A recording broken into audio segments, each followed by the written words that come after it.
राजा, हम आपका धन्यवाद देते हैं पिता, आज के इस दिन के लिए मेरे खुदावन, सुबह के सुंदर प्रकाश के लिए यीशु हम आपका धन्यवाद देते हैं पिता परमेश्वर। हम धन्यवाद देते हैं मेरे राजा पिता कि आपका यह अनुग्रह खुदा हम सब पर हुआ पिता, कि आज के तेरे इस पवित्र दिन में पिता हम तेरे भवन में मौजूद है मेरे खुदावन। हम तेरा धन्यवाद देते हैं पिता परमेश्वर। प्रभु जी राजा यीशु, हम तेरी निकटता में आते हैं पिता परमेश्वर। प्यारे प्रभु जी पिता, जितने लोग पिता परमेश्वर आज इस स्थान में इकट्ठा होते मेरे प्रभु, और जितने ऑनलाइन इस सभा से जुड़ते हैं मेरे राजा, नाम बनाम प्रत्येक को हम तेरे हाथों में सौंपते हैं पिता। हर एक के पिता परमेश्वर पाप और अपराधों को राजा यीशु आप पिता परमेश्वर शुद्ध करें पिता परमेश्वर। प्रभु जी अपने लहू के द्वारा पिता एक एक के पापों को पिता परमेश्वर आप पिता शुद्ध करें मेरे प्यारे प्रभु यीशु मसीह। इब्रानियों 9:14 के अनुसार पिता परमेश्वर यीशु अपने लहू के द्वारा पिता हर एक के विवेकों को पिता परमेश्वर, हर एक उस मरे हुए कामों से राजा आप शुद्ध करें मेरे पिता।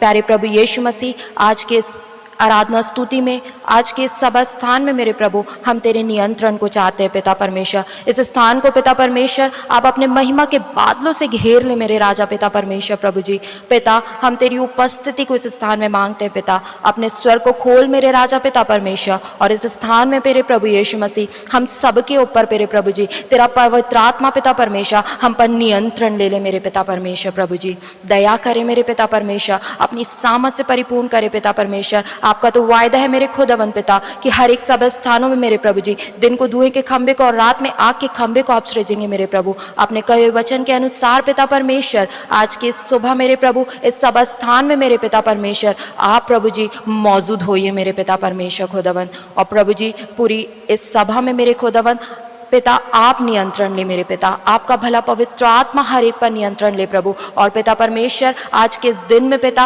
पूर्ण छुटकारा पिता हम हर एक लोगों के लिए तुझसे मांग लेते हैं मेरे पिता परमेश्वर। प्रभु जी दया करें मेरे पिता परमेश्वर। प्रभु जी हमारे बीच में प्रभु हम आपकी उपस्थिति को मांगते हैं। आइए मेरे राजा पिता और हम पर नियंत्रण लीजिए पिता, और आज के इस दिन में मेरे प्रभु आप अपनी मर्जी को हम पर पूरी कीजिए मेरे खुदा। प्रभु हम धन्यवाद देते हैं पिता सारी बातों के लिए पिता।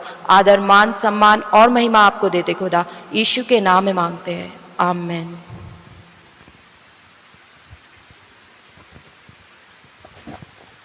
जीसस,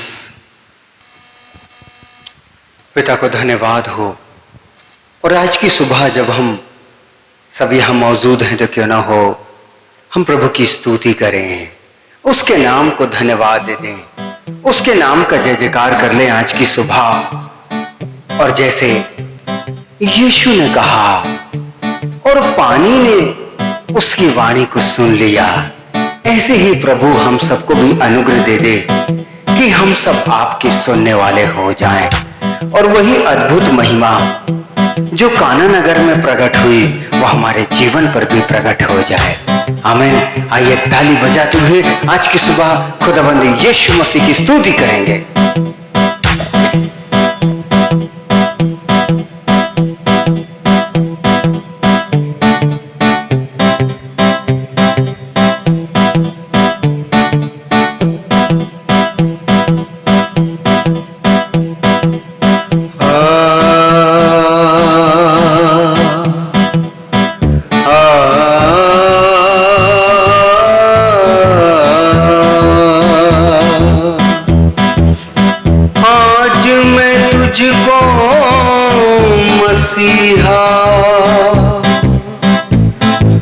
मैं सलाम करता हूँ,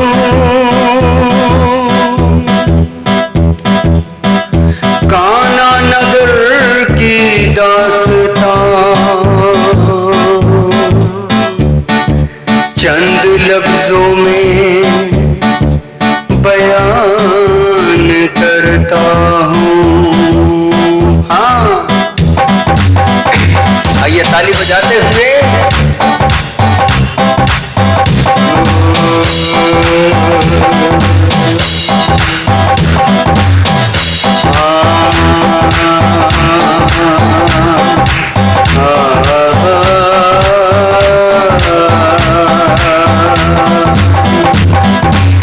सुन लिया पानी ने यीशु की वाणी, सुन लिया पानी ने यीशु की वाणी, नहीं की अपनी खुद की मनमानी, नहीं की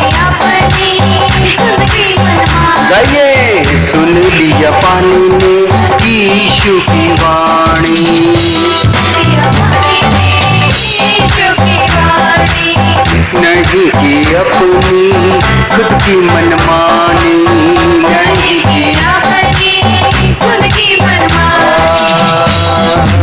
जोरदार ताली यीशु के लिए, क्योंकि यीशु यहाँ मौजूद है। वो काना नगर के विवाह में मौजूद था, वो यहाँ भी मौजूद है।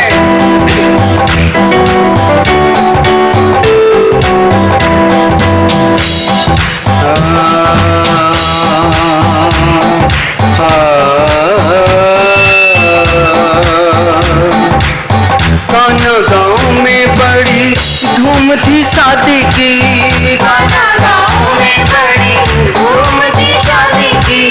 वहाँ बड़ी भीड़ थी सारे मेहमानों की, वहाँ बड़ी भीड़ थी सारे मेहमानों की। वहाँ बड़ी भीड़ थी सारे मेहमानों की। वहाँ बड़ी भीड़ थी सारे मेहमानों की। यीशु की माँ मरियम भी उसमें शरीक थी, यीशु की माँ मरियम भी उसमें शरीक थी। शादी की रात देखो कितनी हसीन थी, शादी की रात देखो कितनी हसीन थी, शादी की रात देखो कितनी हसीन थी, शादी की रात देखो कितनी हसीन थी। यीशु मसीह भी वहाँ शादी में आए थे, यीशु मसीह भी गाइए। शादी में आए थे। सारे चेलों को हमने साथ अपने लाए थे, सारे चेलों को हमने साथ अपने लाए थे, साथ अपने लाए थे, साथ अपने लाए, गाइए, साथ अपने लाए थे। वो रात थी बड़ी सुहानी, वो रात थी बड़ी सुहानी, सुन लिया पानी ने यीशु की वाणी, सुन लिया पानी ने यीशु की वाणी। नहीं की अपनी खुद की मनमानी, नहीं की अपनी खुद की मनमानी।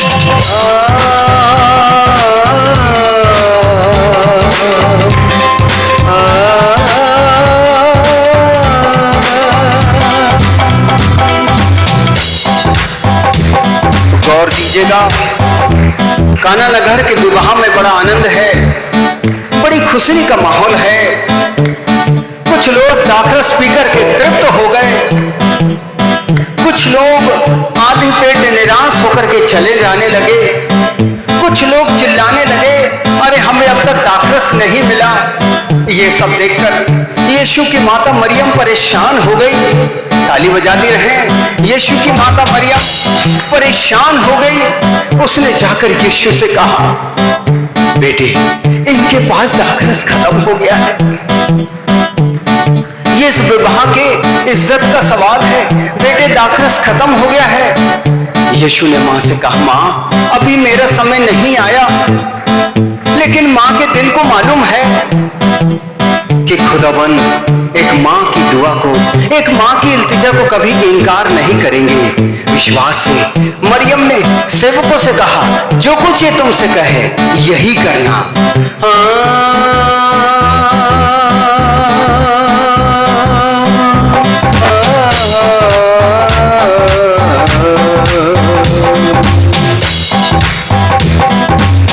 यीशु के कहने से चेलों ने काम किया, यीशु के कहने से चेलों ने काम किया।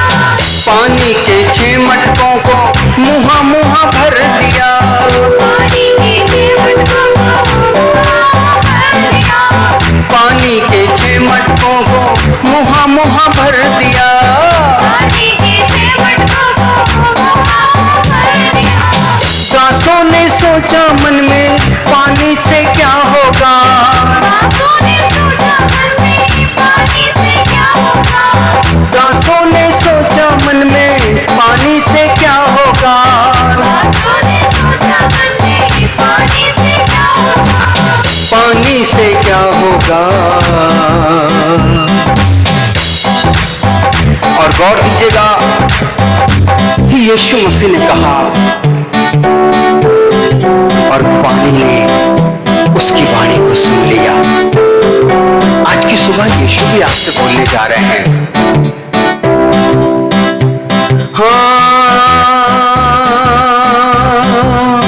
पानी ने जान ली उसकी रवानी, पानी ने जान ली उसकी रवानी, कैसे न बदलूं मैं अपनी रवानी, कैसे न बदलूं मैं अपनी रवानी, अपनी रवानी गाइए, अपनी रवानी, अपनी रवानी। उस रात में लिखी कहानी, उस रात में लिखी कहानी, सुन लिया पानी ने यीशु की वाणी,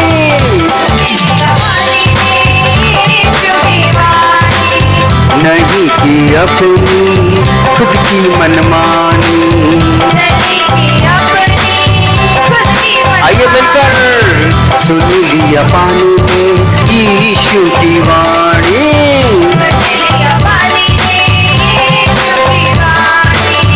नहीं की अपनी खुद की मनमानी।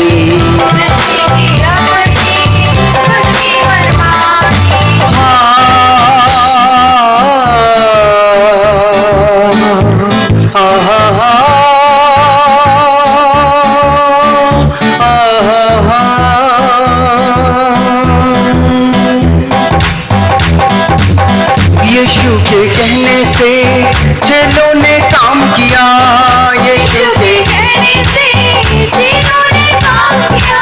मुझे बार बार अंदर से आ रहा है कि यीशु के चेलों ने जो काम किया है, इस कड़ी को फिर से हम दोहराएं, ताकि हम जो कुछ यीशु हमसे कहें वो हम करें। आमीन।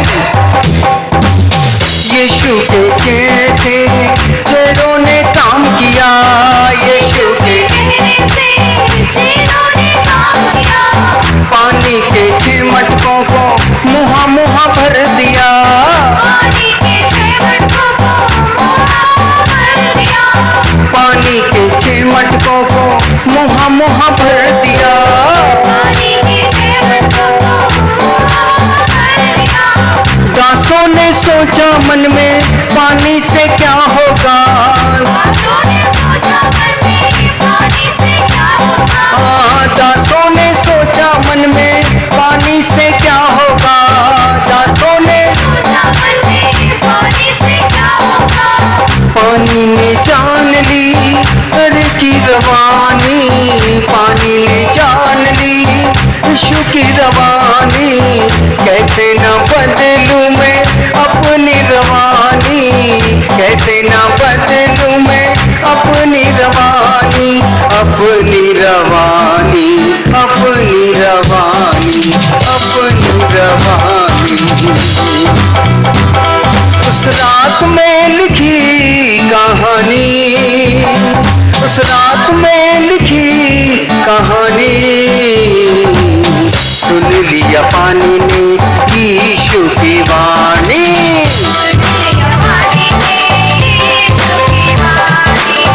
नहीं की उसने अपनी मनमानी। हाँ, सुन लिया पानी ने यीशु की वाणी,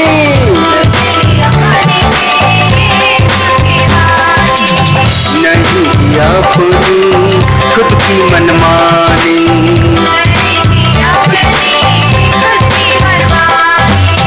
यीशु ने चेलों को फिर से आदेश दिया,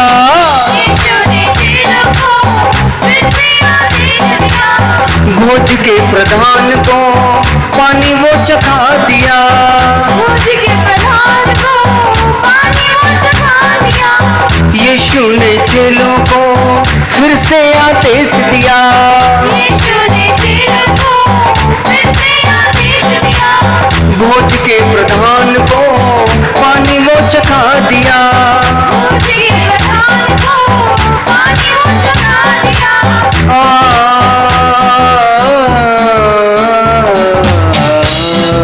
गौर दीजिएगा, जब भोज के प्रधान ने ये पानी चखा तो वो हैरान हो गया, वो जानता नहीं था कि ये कहां से आया है। उसने तुरंत दूल्हे को अपने पास बुलाया और कहा, सुनो, जब कभी विवाह में कोई आते हैं तो शुरू में अच्छा दाखरस देते हैं, और जब लोग पीकर के तृप्त हो जाते हैं, जब पीकर के छक हो जाते हैं, तो लोग मध्यम दाखरस देता है। लेकिन तूने तो अच्छा दाखरस अब तक छुपा के रखा था। हालेलुया, तूने तो अच्छा दाखरस अब तक छुपा करके रखा था।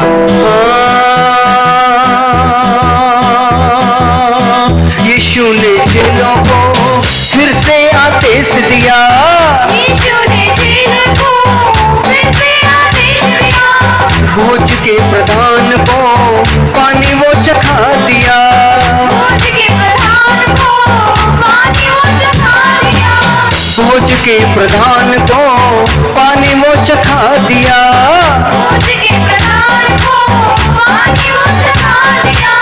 चेले हैरान थे, मटकों में पानी था, चेले हैरान थे, मटकों में पानी था, ये तो यीशु मसीह का पहला चमत्कार था, ये तो यीशु मसीह का पहला चमत्कार था, ये तो यीशु मसीह का पहला चमत्कार था।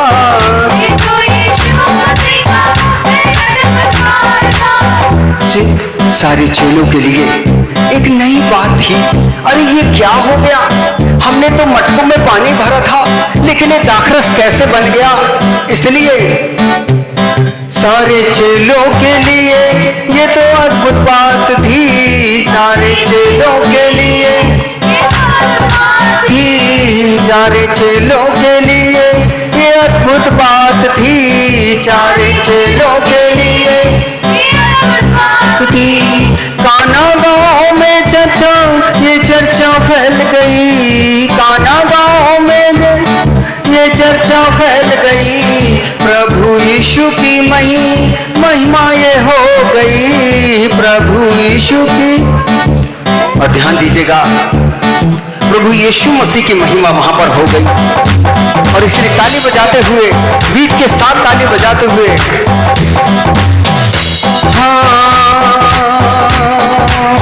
प्रभु यीशु की महिमा ये हो गई, प्रभु यीशु की महिमा ये हो गई, महिमा ये हो गई, महिमा ये हो गई।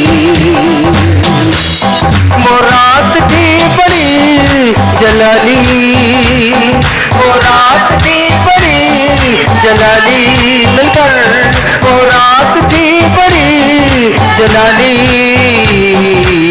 सुन लिया पानी ने यीशु की वाणी, सुन लिया पानी ने नहीं की अपनी खुद की मनमानी, नहीं की अपनी खुद की मनमानी। हाँ, सुन लिया पानी ने यीशु की वाणी,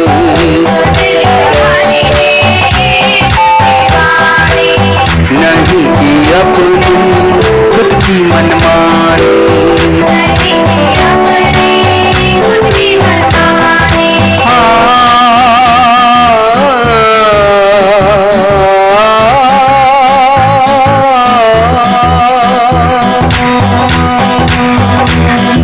सारे गम पा नि नि नि नि धा, रे गा रे गा रे, रे गा रे गा रे गा रे गा। हाँ, सुन लिया पानी ने यीशु की वाणी,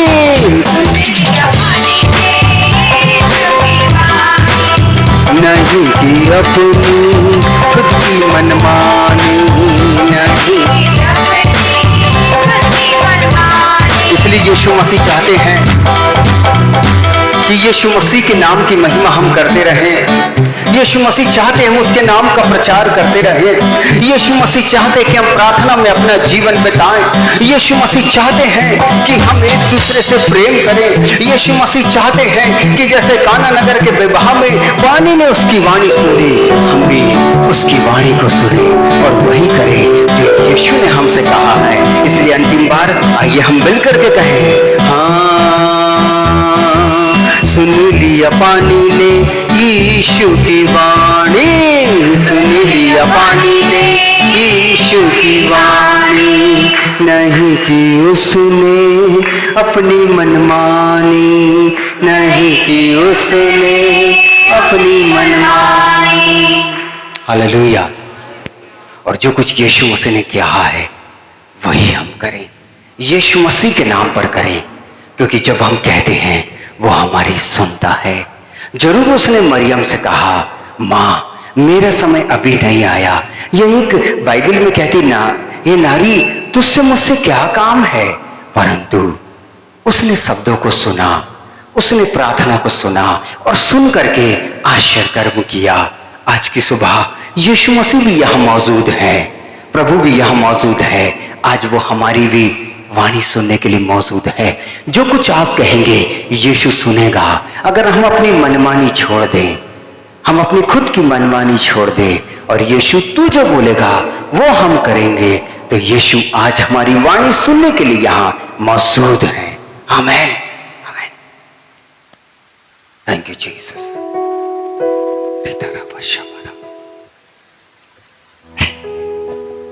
थैंक यू जल, धन्यवाद प्रभु जी, आप हमारी सुनते हैं प्रभु जी।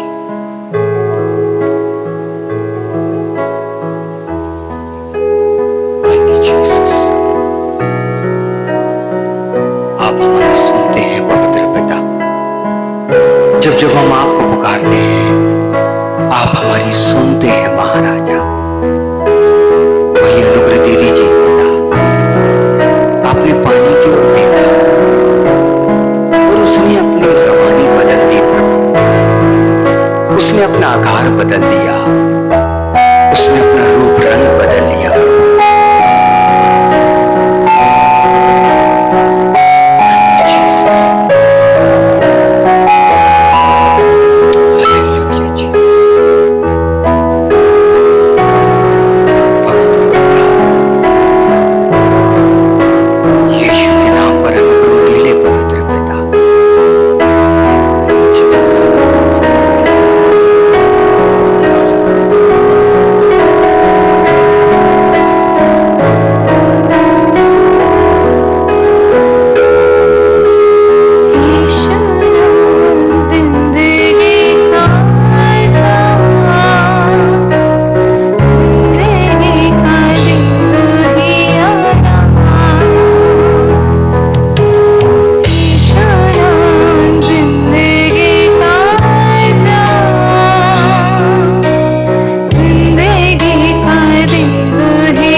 यीशु नाम।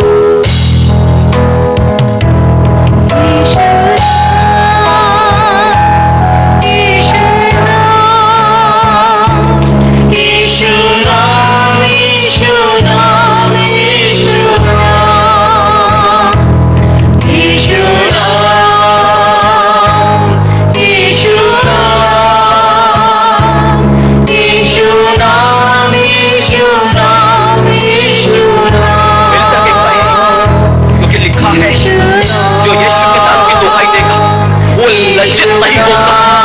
लिखा है जो यीशु के नाम की दुहाई देगा वो लज्जित नहीं होगा। आइए अपने यीशु के नाम को पुकार ले, क्योंकि ये भी लिखा है हर एक घुटना झुकेगा, हर एक जुबान बोलेगी यीशु ही प्रभु है, यीशु ही प्रभु है, यीशु ही प्रभु है। कहे हालेलुया।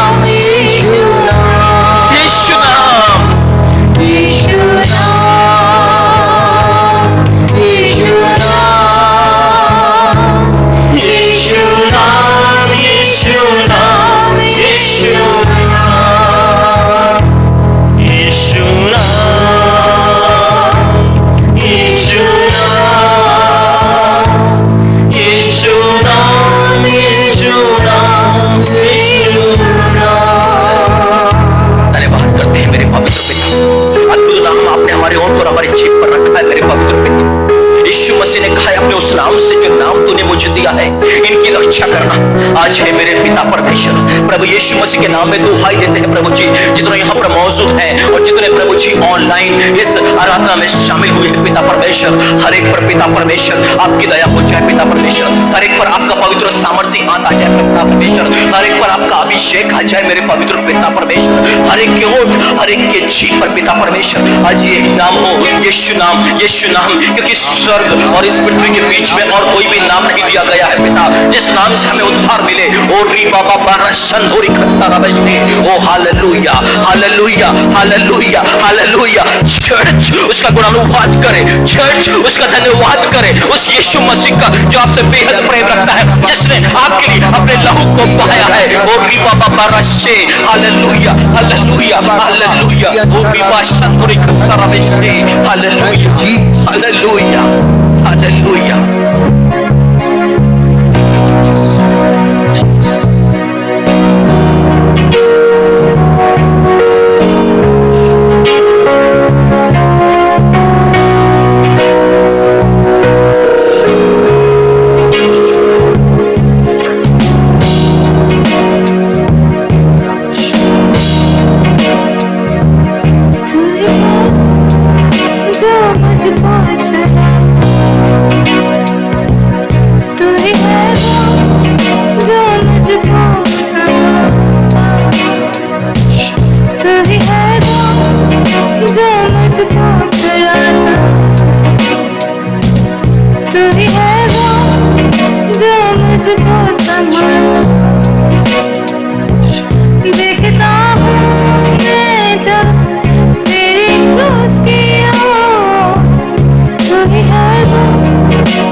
आजाद है तो हाथ में उठा करके अंगीकार करें और कहें, मिल करके कहें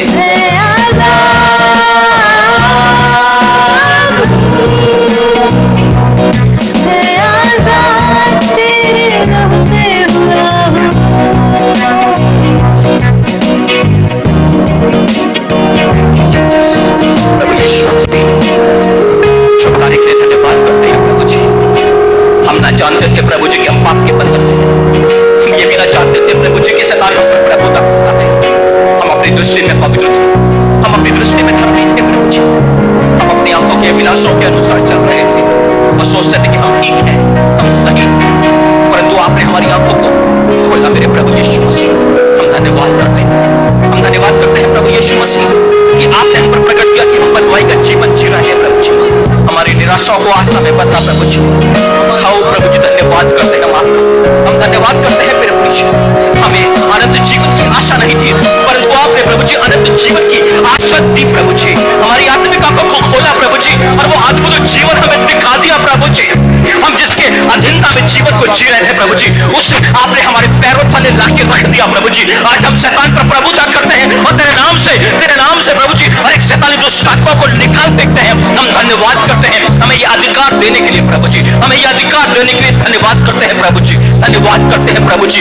वचन में लिखा है धन्य है जो विनम्र है वो पृथ्वी के अधिकारी होंगे। आज तेरी कलीसिया पर प्रभु जी यही अनुग्रह चाहते हैं मेरे प्रभु जी। दया कर प्रभु जी, दया कर प्रभु जी। तेरे इन सुनने वालों पर ये दया हो जाए प्रभु जी। तेरे इस सुनने वालों को जो वचन को सुन के ग्रहण करेंगे प्रभु जी, तू इन्हें पृथ्वी का अधिकारी कर प्रभु जी, तू इन्हें पृथ्वी का अधिकारी कर।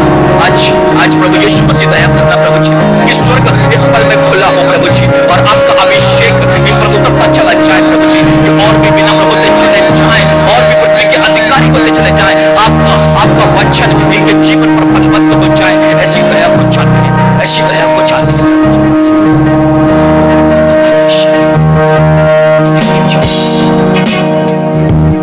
तू ही है जो मुझको उठाता, तू ही है वो जो मुझको चलाता,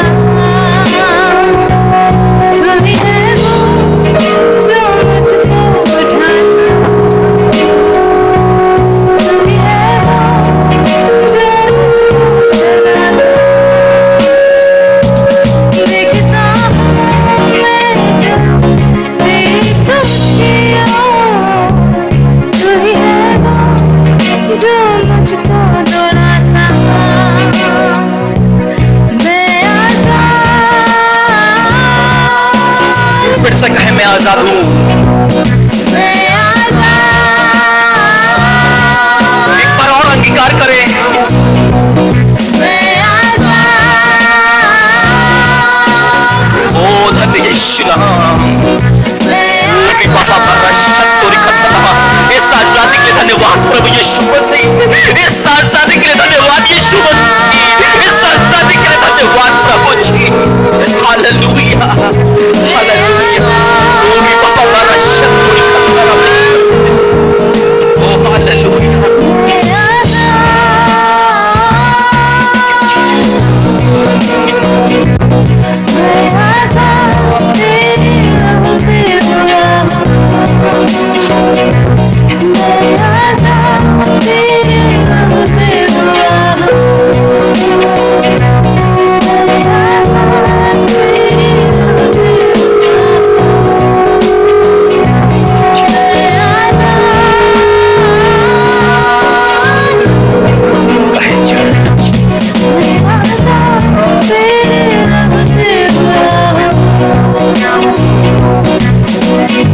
धन्यवाद करते हैं प्रभु जी क्रूस पर से बाहर हुए सामर्थ्य रक्त के लिए जिसके द्वारा आपने हमें पापों से छुड़ाया, परमेश्वर के लिए एक राज्य की याचक बना दिया।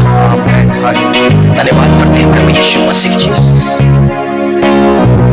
इस अनुग्रह के लिए जो आपने हम सब पर किया है। हम प्रार्थना करते हैं आज के लिए जिन्होंने पिता आपके प्रेम को ना जाना, जिन्होंने प्रभु यीशु मसीह आपके प्रेम को जो क्रूस पर प्रकट किया उसे ना जाना, उन पर भी दया कर प्रभु जी। वो सब भी अनंत जीवन के वारिस बन जाए। यीशु मसीह आपको अपने प्रभु के रूप में स्वीकार करो, अपने पवित्र आत्मा की सहायता को देना प्रभु जी। जितने प्रभु जी इस आराधना में शामिल हुए हैं प्रभु जी, हर एक को प्रभु जी वो विश्वास दे प्रभु जी, क्योंकि प्रभु पिता परमेश्वर जब तक आप प्रकट ना करें तब तक आपके इकलौते पुत्र पर कोई विश्वास ला नहीं सकता। ये विश्वास का वरदान भी आप ही की ओर से मिलता है। इसलिए आज आपके पवित्र वचन को जो सुनेंगे हर एक को विश्वास का वरदान इस पल यहाँ जो मौजूद है उन सब पर आपका पवित्र हाथ हो पिता। ऐसी दया को मांगते हैं पिता प्रभु यीशु मसीह नाज़रेत के नाम से, आमीन, आमीन। हम सभी बैठ सकते हैं। इस अभिषेक में आप बने रहें, पवित्र आत्मा की अधीनता में बने रहें। वो यीशु मसीह जो आपसे प्रेम रखता है,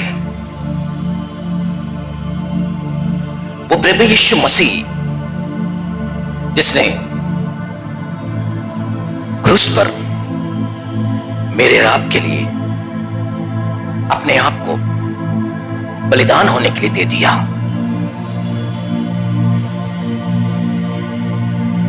वो प्रभु यीशु मसीह जिसकी हम आराधना करते हैं,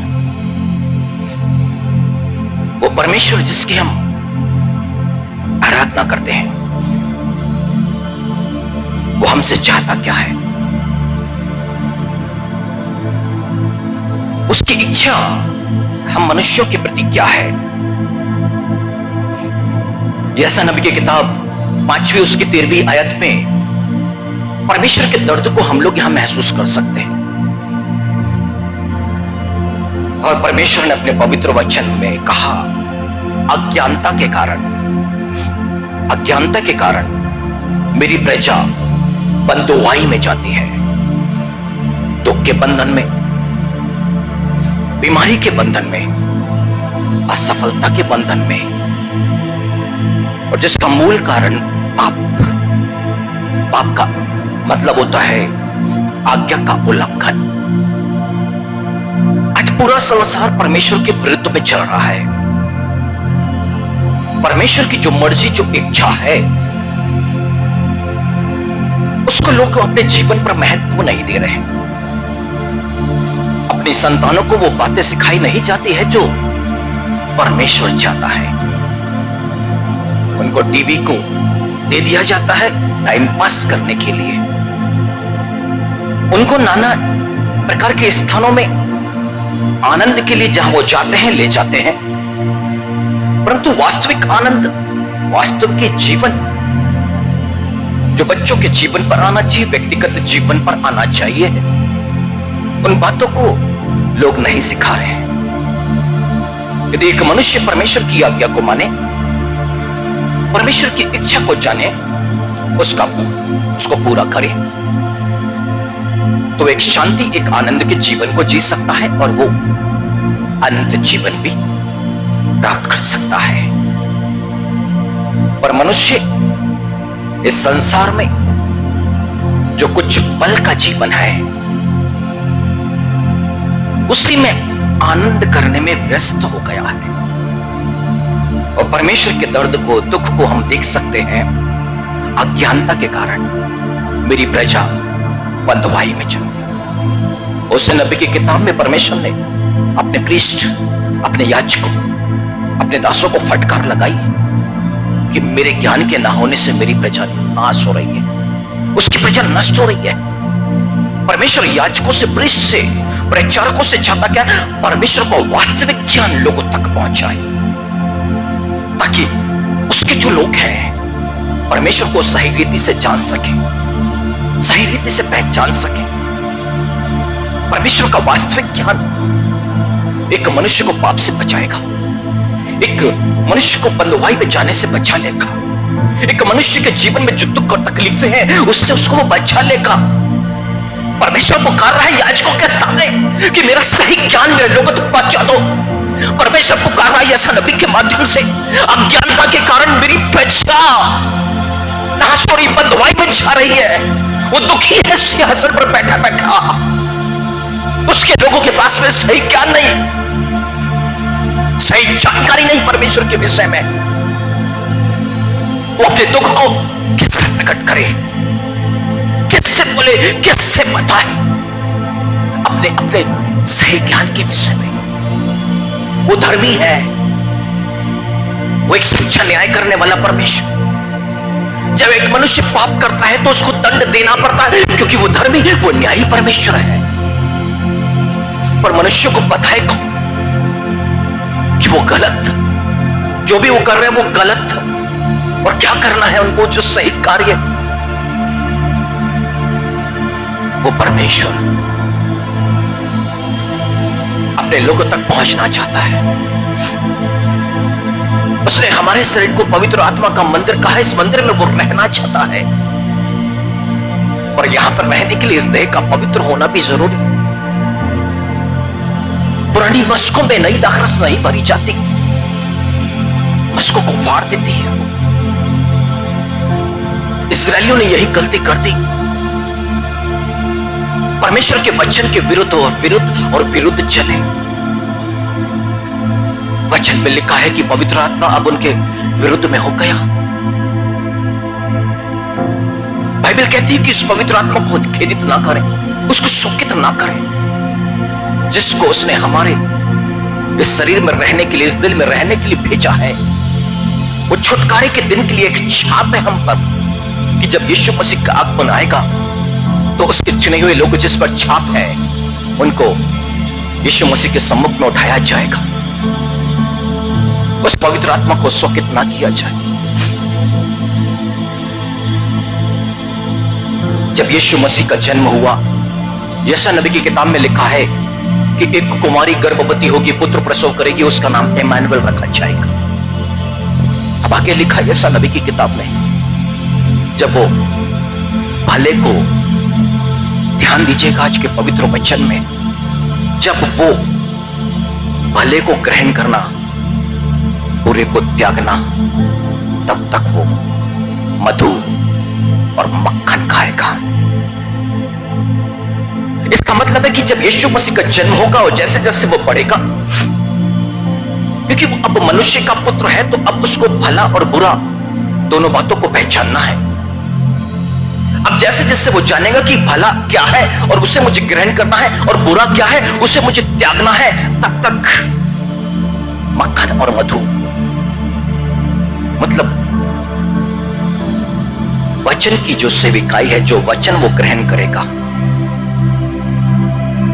वो ठोस भोजन जब तक ग्रहण नहीं करेगा, परंतु हां, इब्रानियों के नाम पत्र में लिखा है कि विश्वास करना, मरे हुए में से जी उठना, हाथ रखना, ये सब बालकों की टीचिंग है। पर ठोस टीचिंग कब आएगी? ठोस भोजन कब मिलेगा? जब एक मनुष्य भले को ग्रहण करना और बुरे को त्यागना पूरी रीति से सीख जाएगा, तब वह मैच्योर हो चुका है। अब उसे ठोस भोजन दिया जा सकता है, अब जिससे वो पचा सकता है। अब उसकी इंद्रियां जो है ना, भले और बुरे में अभ्यास करते करते जान चुकी है कि भला क्या और बुरा क्या है, मुझे किसे ग्रहण करना और किसे त्यागना है। पर जब यीशु मसीह बड़ा हो गया ना, तो यीशु मसीह के विषय में लिखा है कि उसने धर्म से प्रेम रखा, दुष्टता या फिर बुराई, इससे उसने नफरत की, बैर रखा। यानी कि जो परमेश्वर की आज्ञा है, परमेश्वर की इच्छा है, उससे प्रेम, और जो उसके विरुद्ध में है उससे बैर। और वो प्रभु यीशु मसीह अधर्म से बैर रखता है। और अंतिम दिनों में कठिन समय आएगा जब अधर्म बढ़ेगा।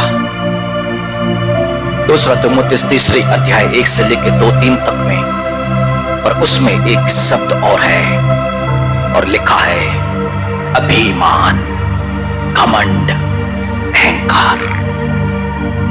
यीशु मसीह इस घमंड से, अहंकार से, अभिमान से बैर रखता था। और इसलिए फिलिपियों के नाम पत्र में लिखा, वो मनुष्य के, परमेश्वर के स्वरूप में था, उसके बाद वो मनुष्य बल्कि दास का रूप धारण किया। वो परमेश्वर था, पर परमेश्वर के उस पद को अपने पास में रखना उसने उचित ना समझा।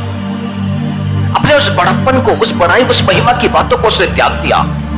मनुष्य के बराबर में, बल्कि मनुष्य से भी नीचे दास बन गया। क्यों? मनुष्यों की सेवा करने के लिए। क्या किया यीशु मसीह ने? किसी भी तरह के अभिमान, अहंकार, घमंड को अपनी देह में वास करने नहीं दिया। वो विनम्र, वो दीन हो गया, अपने आप को छोटा और छोटा किया। वो नफरत करता, वो बैर करता है घमंड से, अहंकार से, अभिमान से। और वो यीशु मसीह, वो परमेश्वर क्या चाहता है? लिखा है याकूब के नाम पत्र में कि परमेश्वर अभिमानियों का विरोध करता है। याकूब के नाम पत्र 4 अध्याय 6वीं आयत में, कि परमेश्वर अभिमानियों का विरोध करता है, पर किस पर अनुग्रह करता है? दीनों पर। और इसलिए मत्ती के सुसमाचार में यीशु मसीह ने कहा, धन्य है जो मन के दीन है, स्वर्ग के राज्य होने का है। यानी कि एक मनुष्य को यदि परमेश्वर से कुछ प्राप्त करना है और विशेष करके परमेश्वर के अनुग्रह को प्राप्त करना है तो उसे दीन होना पड़ेगा। अभिमान, घमंड, अहंकार के चलते वो कुछ परमेश्वर से प्राप्त नहीं कर सकता। जहां पर अभिमान होता है उस मनुष्य का स्वभाव ढीठ, हठी, दूसरों की ना मानने वाला, ये अहंकार के लक्षण है। क्रोध अहंकार के लक्षण है।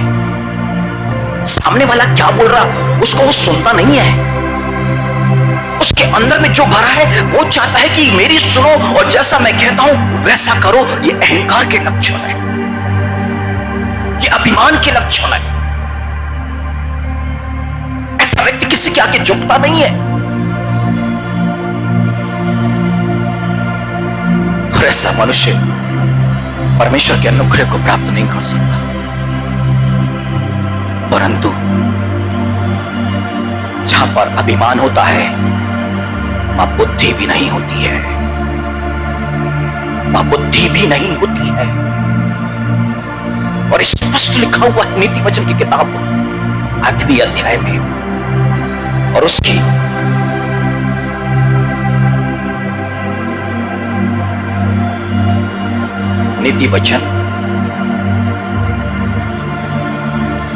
8वीं अध्याय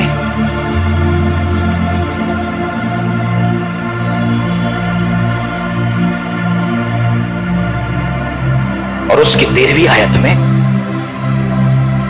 यहोवा का भय मानना, बुराई से बैर रखना है, घमंड, अहंकार और बुरी चाल से और उलटफेर की बात से भी मैं बैर रखती हूं। ये कौन कह रहा है? 8वीं अध्याय की पहली आयत में लिखा है, बुद्धि पुकार पुकार के कह रही है।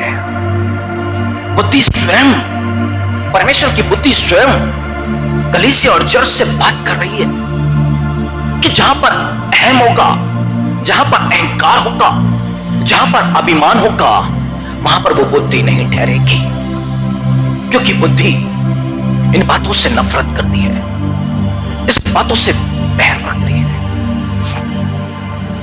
और यदि बुद्धि को प्राप्त करना है तो एक मनुष्य को अपने अभिमान को, अपने अहंकार को त्यागना होगा, उसे छोड़ना होगा। यीशु मसीह के पास में देखे तो कितनी बुद्धि, जब वो मानव पुत्र के रूप में इस पृथ्वी पर था, कितनी बुद्धि।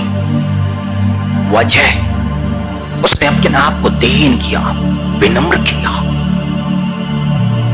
और वो क्या चाहता है? उसने अधर्म से बैर रखा तो वो चाहता है कि उसकी जो निज संतान है, उसकी जो प्रजा है, जिसको उसने अपने लहू से खरीदा है और जिस पाप के लिए वो क्रूस पर चढ़ाया गया, जिस पाप के लिए उस पर घोड़े पड़े, वो चाहता है कि वो पाप हम अपने देह से त्याग दें, अपनी देह से हम उस पाप को दूर कर दें। पौलुस ने बपतिस्मा ले लिया, पवित्र आत्मा से भर गया और परमेश्वर की बड़ी सामर्थ्य से विकाई कर रहा है। परंतु एक समय वो जब रोम के नाम पत्र लिखता है तो कहता क्या है? रोमियो के नाम पत्र 7वीं अध्याय उसकी 19 और 20, क्योंकि जिस अच्छे काम की मैं इच्छा करता हूं वह तो नहीं करता, परंतु जिस बुराई की इच्छा नहीं करता वही किया करता हूं। अतः यदि मैं वही करता हूं जिसकी इच्छा नहीं करता तो उसका करने वाला मैं ना रहा, परंतु पाप जो मुझ में बसा हुआ है। बपतिस्मा ले लिया, उद्धार हो गया, पवित्र आत्मा को पा लिया, अभिषेक से परिपूर्ण। और वो पौलुस सब क्या कह रहा है? जो मैं नहीं करना चाहता वो मैं कर बैठता हूं। इसका मतलब करने वाला मैं नहीं। उसकी दीनता देखो, कहता है कि जो मुझ में कर रहा है, करने वाला मैं ना रहा, परंतु पाप जो अभी मेरे में मौजूद है वही कर रहा है। किसी देह में घमंड, अभिमान और अहंकार मौजूद है। वो मनुष्य नहीं चाहता कि मैं घमंड करूं, पर वो कर बैठता है। तो करने वाला कौन? उसके देह में मौजूद पाप, अभिमान, घमंड, अहंकार, जिसे उसे छोड़ना पड़ेगा। अब पौलुस कहता है, इस मृत्यु की देह से मुझे कौन छुड़ाएगा? ऐसे ही प्रभु यीशु मसीह। पर कब? जब एक मनुष्य घुटनों पर आकर के बड़ी दीनता से यीशु मसीह के सम्मुख में आकर के कहेगा कि प्रभु यीशु मसीह, मेरी देह में ये पाप अब तक मौजूद है, अब तक अभिमान मौजूद है, अब तक घमंड मौजूद है, मुझ में अहंकार है, मैं सिर्फ अपनी ही अपनी बातें कहता हूं। याकूब लिखता है कि ऐसा डिंग मारना भी ठीक नहीं है कि मैं फलाने फलाने देश में जाऊंगा और जाकर के मैं ये बिजनेस करूंगा। अहंकार है ये। वो कहता है तेरा जीवन है ही क्या? आज है कल तो मिट जाएगा। तू क्या कर सकता है? कुछ नहीं, बल्कि ये कहना चाहिए, यदि प्रभु चाहा तो मैं ये करूंगा। हालेलुया। यदि प्रभु ने चाहा, यीशु मसीह ने चाहा तो मैं ये करूंगा। यदि कोई कहता है कि मैं ये करूंगा, तो बाइबल कहती है घमंड है, ये अभिमान है, और ऐसे डिंगे मारना ठीक नहीं है। Hallelujah, hallelujah. क्यों याकूब के पत्र में इस आयत को लिखा गया कि मनुष्य अपने बोलचाल पर ध्यान रखे तो उसको अपनी देह में बसा हुआ पाप नजर आ जाएगा, वो उससे आजाद हो जाएगा। उसे करना क्या है? सिर्फ अंगीकार तो करना है यीशु मसीह के सामने। उसे करना क्या है? छुटकारे के लिए प्रार्थना ही तो करना है, बस। और क्या? पौलुस भी तो आजाद हो गया ना, बपतिस्मा हो गया, अंधा हो गया था, आंखों में ज्योति आ गई। अब वो कहे कि मैं पापी नहीं हूं, पर वो जानता है कि मैं जो नहीं करना चाहता हूं वो मुझसे हो रहा है। इसका मतलब अभी भी देह में कुछ पाप मौजूद है, मुझे इस पापों से आजाद होना है। और क्या किया परमेश्वर? क्या किया प्रभु यीशु मसीह ने पौलुस के साथ में? उसके पेट में एक तकलीफ को बने रहने दिया। क्यों? क्योंकि घमंडी ना हो जाए। 3 बार स्वर्ग में बुला लिया गया उसको। लोग रुमाल को लेके आते हैं, शरीर पर टच करते, लेके जाते, बीमारों पर डालते हैं और वो बीमार चंगे हो जाते हैं। अब परमेश्वर को डर सताने लग गया, प्रभु यीशु मसीह को लगने लग गया। अब ये व्यक्ति तो घमंडी हो जाएगा, और जब घमंडी हो जाएगा तो इसकी बुद्धि काम नहीं करेगी, पवित्र आत्मा क्रियाशील नहीं रहेगा, बुद्धि का आत्मा नहीं रहेगा। ये दास जिसे बचा लिया गया है इस स्तिफनुस की प्रार्थना के द्वारा, वो वापस शैतान के बंधन में चला जाएगा। इसलिए शैतान का एक दूत, यानी कि पेट में तकलीफ बनी हुई है। वो कहता है शैतान का एक दूत मुझ पर दिया गया। और क्यों दिया गया? कि वो दीन बना रहे। और क्यों दीन बना रहे? क्योंकि परमेश्वर का आत्मा उस पर छाया रहे। परमेश्वर उसे छोड़ना नहीं चाहता है, परमेश्वर उसे पकड़ के रखना चाहता है। अय्यूब के भी जीवन में दुष्ट था, और वो उसकी पत्नी थी जो कहती है परमेश्वर की निंदा कर और मर जा। परमेश्वर का दूत मौजूद है वहां पर। अय्यूब को दीन बना के रखने के लिए, विनम्र बना के रखने के लिए, संपत्ति की बहुत आयत से, दूध की मलाई दूध से अपने पैरों को धोने वाला व्यक्ति, वो कहीं घमंडी ना हो जाए। एक दूत वहां पर भी मौजूद है, वो हमें दीन करना चाहता है, विनम्र करना चाहता है, क्योंकि वो चाहता है कि हम स्वर्ग के अधिकारी हो जाएं, हम स्वर्ग के वारिस बने रहे। पर करना क्या होगा? क्योंकि वो घमंड से बैर रखता है, और कोई घमंडी है तो उसका वो विरोध करता है। यही उसकी पहचान है। और यीशु मसीह ने कहा कि एकमात्र सच्चे परमेश्वर को और उसे जिसे उसने भेजा है, अर्थात यीशु मसीह को जानो जानो जानो, यही अनंत जीवन है। अब यीशु मसीह को घमंड से बैर है, यही यीशु मसीह की पहचान है।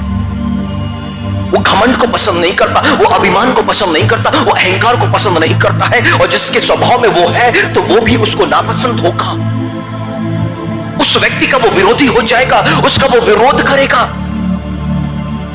और एक मनुष्य चाहता है कि यीशु मसीह मेरा विरोध ना करे, तो उसको अपनी देह से, अपने स्वभाव से अभिमान को, घमंड को, अहंकार को दूर करना पड़ेगा। क्योंकि जब उसने प्रेम नहीं रखा तो हम भी उससे प्रेम ना रखें, उसको अपने स्वभाव में, अपने मन पर बना के ना रखें, उसको त्यागना ही भला है। यीशु मसीह ने कहा, जो कुछ मन में भरा है सब दान कर दो, तो तेरे लिए सब कुछ शुद्ध हो जाएगा। अभिमान, मरकुस 7:21 में लिखा है, जो मन से निकलता है वो मनुष्य को अशुद्ध करता है, और अशुद्ध व्यक्ति परमेश्वर के राज्य का वारिस नहीं हो सकता। अब मन में क्या भरा हुआ है? अभिमान, अहंकार, घमंड। बाइबल कहती है इसे निकाल दो, सब कुछ शुद्ध हो जाएगा। उसको निकालना है। आज वो हमसे यही चाहता है कि हमारे मन के अंदर में जो भी अहंकार है, अभिमान है, घमंड है, उसे निकाल करके फेंक दें। उसको अपनी देह पे बना के ना रखें। पौलुस परमेश्वर के आगे गिड़गिड़ा रहा है, वो विनती कर रहा है। रोम के नाम पत्र लिखते समय वो कलीसिया के सामने प्रकट कर रहा है कि मैं जो नहीं करना चाह रहा वो मुझसे हो रहा है। मैं नहीं, मुझ में पाप बसा हुआ है, अभी भी बसा हुआ है। बपतिस्मा ले लिया, पवित्र आत्मा को पा लिया, बड़े बड़े आश्चर्य कर्म कर रहा हूं, आहा, अभी भी पाप है। इस मृत्यु की देह से मुझे कौन यीशु मसीह आजाद करेगा? बपतिस्मा लेना, पवित्र आत्मा को पाना, परमेश्वर के राज्य में है। पवित्र आत्मा एक व्यक्ति के जीवन पर आया है उसको सिखाने के लिए।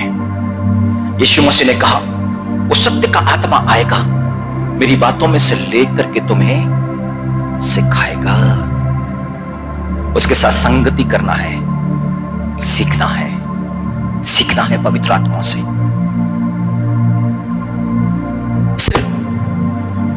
प्रार्थना करके अद्भुत चीजों को अपने जीवन पर देखना, बीमारों के लिए प्रार्थना करके वो चंगे होकर संतुष्ट नहीं होना है, पर वास्तव में जो पवित्र आत्मा सिखाएगा, पर पवित्र आत्मा साथ में रह करके अंश अंश करके प्रभु यीशु मसीह की इमेज में बदलेगा।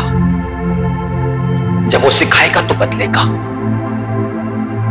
और इसलिए पवित्र आत्मा एक व्यक्ति के लिए जरूरी है। यह पवित्र आत्मा बुद्धि का आत्मा है, ज्ञान का आत्मा है, समझ का आत्मा है। यह पवित्र आत्मा बना हुआ है तो एक व्यक्ति बुद्धि को प्राप्त कर सकता है। परमेश्वर ने मनुष्य को बनाने से पहले स्वर्ग के अंदर में आत्मिक प्राणी को बनाया। परमेश्वर ने मिखाइल को बनाया, सेनापति, आत्मिक युद्ध करने वाला। राफाइल को बनाया, जब्राइल को बनाया। 7 स्वर्गदूत, उसमें से चौथा स्वर्गदूत लूसीफर। पर इस लूसीफर को बनाने के पीछे परमेश्वर की मनसा, क्योंकि परमेश्वर को आराधना बहुत पसंद है। परमेश्वर चाहता है कि एक अच्छी आराधना उसके लिए की जाए। परमेश्वर ने सुंदर से उसको पंख दे दिए, खूब सुंदर सा उसको बना दिया, खूब सुंदर, सोने, हीरे, मोती, अनमोल रत्नों से सजा हुआ। उसके पैरों के नीचे परमेश्वर ने अनमोल रत्नों को रख दिया। आप चाहेंगे यशा नबी, यहेजकेल नबी में उसके बारे में पढ़ सकते हैं। वो अनमोल रत्नों के ऊपर में चला करता और परमेश्वर की आराधना किया करता। उसके पंख चलते, उसी में बांसुरी थी, सुंदर सी बांसुरी बजा करती, डफ साथ में बजा करती। वो परमेश्वर की वर्शिप करता। उसके पीछे सारे स्वर्गदूत ये सबकी अगुवाई करता और परमेश्वर की बड़ी सुंदर आराधना स्वर्ग में होती। परमेश्वर बड़ा प्रसन्न था अपने स्वर्गदूत को देख करके। ये बुद्धिमान था, ये देखने में भी बड़ा सुंदर था। पर यहेजकेल नबी 28:17 सुंदरता के कारण उसका मन फूल उठा, घमंड आ गया, अहंकार आ गया, घमंडी हो गया, मन फूलने लग गया। सुंदरता दी किसने? परमेश्वर ने। बुद्धि दिया किसने? परमेश्वर ने। अब क्या एक मनुष्य उसके सामने घमंड करे? उसके लोगों के सामने घमंड करे क्या वो? अपनी बुद्धि को लेके, अपनी सुंदरता को लेकर के। मनुष्य जिस मनुष्य के सामने घमंड कर रहा है, क्या उस मनुष्य को समझ नहीं उसका बनाने वाला भी वही है जिसने मुझे बनाया?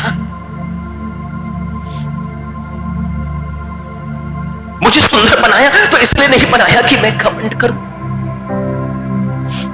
लूसीफर के मन के अंदर में अहंकार आ गया। लिखा है वहां पे, सुंदरता के कारण तेरा मन फूल उठा था और वैभव के कारण तेरी बुद्धि बिगड़ गई। परमेश्वर क्या करता है? अभिमानियों का विरोध करता है और दीनों पर अनुग्रह करता है। अब परमेश्वर ने इसका विरोध किया। आगे क्या लिखा है? और मैंने तुझे भूमि पर पटक दिया, भूमि पर पटक दिया। अहंकार के कारण, अभिमान के कारण वो भूमि पर पटक दिया गया। तेरे पंखों पे इतने सुंदर बांसुरी और डफ है, मुझे उसकी आवश्यकता नहीं है। तू बहुत सुंदर आराधना करता है, मुझे उसकी आवश्यकता नहीं है। तू बहुत सुंदर दिखता है, मुझे उसकी आवश्यकता नहीं है। परमेश्वर को तो दीन व्यक्ति चाहिए है, दीन। माता मरियम को परमेश्वर ने चुना। वो इलिशबा के घर पहुंची वो, और वहां जाकर के वो थोड़ी बातचीत के बाद में परमेश्वर की स्तुति करने लग गई। और माता मरियम क्या कहती है? उसने अपने दासी की दीनता पर दृष्टि करी। माता मरियम को चुनाव जो है ना, वहां पे क्या लिखती है वो, कि उसने अपनी दासी की दीनता पर दृष्टि की। वो माता मरियम की दीनता को परमेश्वर ने देखा और उस पर अनुग्रह किया और उसको इसलिए चुना कि अब उसके इकलौते पुत्र को वो जन्म दे इस पृथ्वी पर। एक महान कार्य के लिए उसको एक दीन मनुष्य की आवश्यकता थी, और पृथ्वी के अंदर में एक दीन स्वभाव की जो मनुष्य उसको मिली वो थी माता मरियम। उसकी दीनता के कारण उसका चुनाव किया गया। वो परमेश्वर क्या चाहता है? दीन मनुष्यों को, अहंकार घमंड से भरे हुए मनुष्यों को वो नहीं चाहता। इजरायलियों ने पाप किया, और जब इजरायलियों से पाप हो गया तो परमेश्वर ने यिर्मयाह नबी के द्वारा इजरायलियों के पास में संदेश कि अब इन्हें 70 साल की बंधुआई में जाना है। और उसी समय बेबीलोन का राजा नबूकदनेस्सर इस पृथ्वी को जीतते जा रहा था और बड़ा सामर्थी, और वो सब कुछ परमेश्वर के अनुग्रह से वो जीतता जा रहा था। अब परमेश्वर ने यिर्मयाह से कहा कि देख, मैंने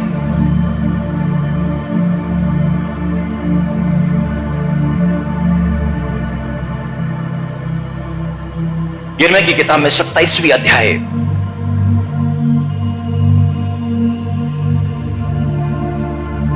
27वीं अध्याय और उसकी 5वीं आयत, पृथ्वी को और पृथ्वी पर के मनुष्यों और पशुओं को अपनी बड़ी शक्ति, बढ़ाई हुई भुजा के द्वारा मैंने बनाया। जिस किसी को मैं चाहता हूं उसी को मैं उन्हें दिया करता हूं, अब मैंने यह सब देश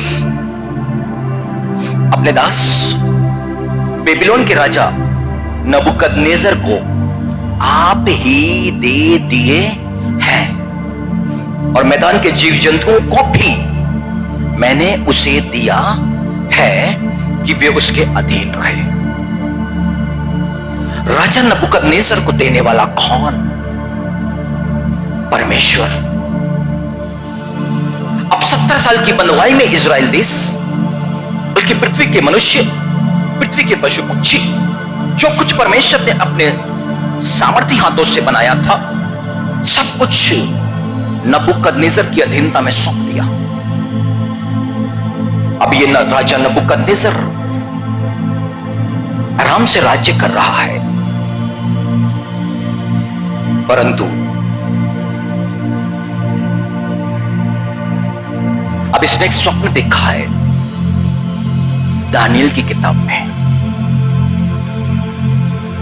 कि एक पेड़ है, बड़ा विशाल हो गया है, और कुछ समय के बाद में आज्ञा होती है कि इसे काट डालो, ठूंठ को छोड़ दो। अब दानियल से अर्थ पूछा गया है।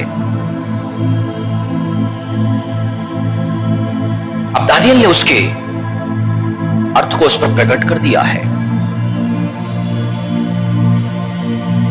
अब ये राजा नबूकदनेस्सर अपनी छत पर टहल रहा है,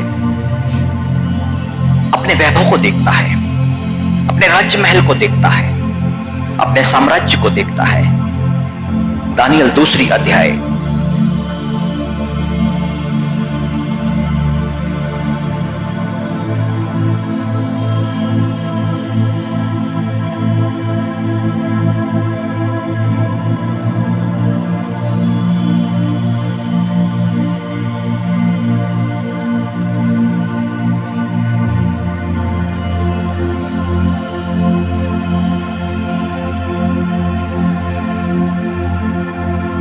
जो उसकी माफ कीजिएगा 4 अध्याय और उसकी 28वीं आयत पर यहां पर लिखा हुआ है, यह सब कुछ राजा नबूकदनेस्सर राजा पर घट गया, और 12 महीने के बीतने पर जब वह बेबीलोन के राजभवन की छत पर टहल रहा था, तब वह कहने लगा, और क्या बोला? क्या यह बड़ा बेबीलोन नहीं है जिसने मैं ही ने अपने बल और सामर्थ्य से राजनिवास होने को और अपने प्रताप की बड़ाई के लिए बसाया है? क्या कह रहा है ये? मैंने अपने बल, अपनी सामर्थ्य से बसाया है। दिया किसने था? परमेश्वर ने यिर्मयाह नबी पे प्रकट कर दिया, सब कुछ राजा नबूकदनेस्सर की अधीनता में सौंप दिया, सब कुछ। अब ये राजा क्या कहता है? मैंने अपने बल और अपनी सामर्थ्य से सब कुछ बनाया और बसाया है। इस पर किस बात पर इसको घमंड है? अपनी ताकत पर, अपनी सेना पर। और जैसे ही इसके मुख से ये निकला, क्योंकि परमेश्वर अभिमानियों का विरोध करता है परंतु दीनों पर अनुग्रह करता है, और वैसे ही इसकी बुद्धि ने काम करना बंद कर दिया। इसकी बुद्धि ने काम करना बंद कर दिया। इसके बाल बड़े होने लग गए, शरीर के बाल बड़े होने लग गए, इसके नाखून बढ़ने लग गए, ये जानवरों के समान जंगल में रहने लग गया। क्यों? क्योंकि इसकी बुद्धि जो है अब वो जानवरों के समान हो गई। और वजह क्या थी? घमंड, और वो भी अपनी ताकत का, अपनी ताकत का घमंड।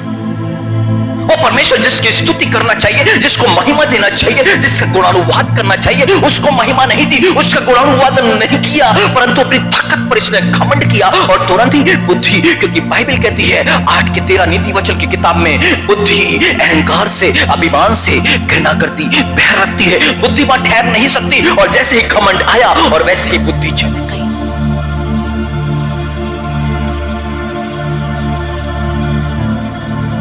चर्च को सावधान होने की आवश्यकता है।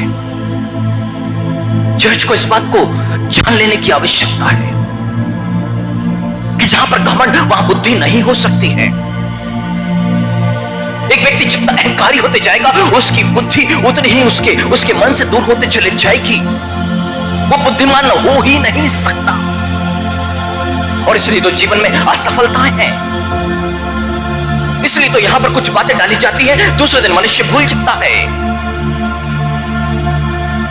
कुछ सही बातें यहां पर ठहरती नहीं है। परंतु 4:34 में उन दिनों के बीतने पर राजा नबूकदनेस्सर खुद अपनी गवाही दे रहा है। ये कहता है, मुझ नबूकदनेस्सर ने अपनी आंखें स्वर्ग की ओर उठाई। अब वो आंखें जो घमंड से भरी हुई थी, जो अपने वैभव को, अपने बारे में सोचने और देखने के अलावा जिसके पास में कुछ नहीं था, परंतु अब उसकी आंखें परमेश्वर की तरफ लगी।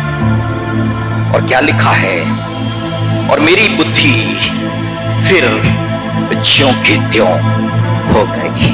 Hallelujah, hallelujah. जिसने उसकी ओर मुंह किया उसका मुंह कभी काला नहीं हो पाया। जिसने उसकी ओर दृष्टि की उसका मुंह कभी काला नहीं हुआ। जिसने उसकी ओर दृष्टि की वो कभी लज्जित नहीं हुआ। उसकी ओर दृष्टि करना, उसको अपना प्रभु जानना, जीवन में कुछ जो कुछ पाया है उसके लिए उसको महिमा देना। अब ये राजा नबूकदनेस्सर सीख गया है कि ये सब कुछ मेरा नहीं है, उसका दिया हुआ है। मैंने जो विजय हासिल किया है उसका, उसके लोगों पे मैं राज्य कर रहा हूं, ये सब उसका दिया हुआ। जो धन और संपत्ति, जो राजमहल, ये सब कुछ है, सब उसका दिया हुआ है। एक बुद्धि चले गई तो उसका राज्य चौपट हो गया। कईयों ने अपने बिजनेस को गवा दिया, कईयों ने अपनी नौकरियों को गवा दी, कईयों ने जीवन पर असफलता को ग्रहण कर लिया। अहंकार, अभिमान जो स्वभाव में छुपा हुआ है, उन लोगों ने उसे जाना ही नहीं, समझा ही नहीं, परमेश्वर को तुच्छ जाना। जीवन पर बढ़ने की हर चीज पर तो ध्यान दिया, पर जो देता है उसको अपने जीवन पर महत्व नहीं दिया। उसकी सेवा में हर संडे को होना चाहिए, वहां पर वो नजर नहीं आए। उसके वचन को ग्रहण करके जीवन जीना चाहिए, उसको उसने ग्रहण नहीं किया। वो किस पर भरोसा किया उन्होंने? अपनी बुद्धि पर, कि हम जो कुछ कर रहे हैं वही सही है।